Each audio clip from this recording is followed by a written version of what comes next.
Spot പ്ലേറ്റുകൾ ഒട്ടിച്ച് വെച്ചത് മാത്രമേ അങ്ങനെ മിസ്സായി പോകാനുള്ള സാധ്യത ഉള്ളൂ. ഷോർട്ട് പ്ലേറ്റുകൾ, അതായത് സ്പോട്ടി പ്ലേറ്റുകൾ നമ്മൾ കൂടുതലും ഒട്ടിച്ച് വെക്കാറാണ്.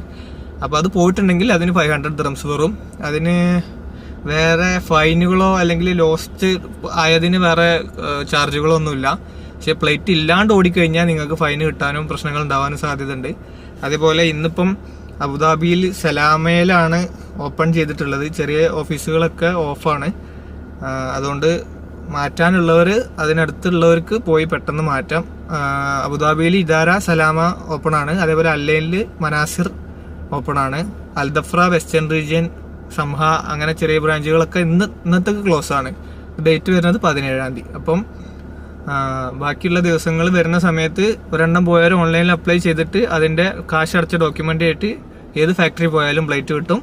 അതല്ല 2 പോയവർ ഏതെങ്കിലും ഹാപ്പിനെസ് സെൻ്ററോ താരിഷോ വിസിറ്റ് ചെയ്തിട്ട് ബാക്കി കാര്യങ്ങൾ കംപ്ലീറ്റ്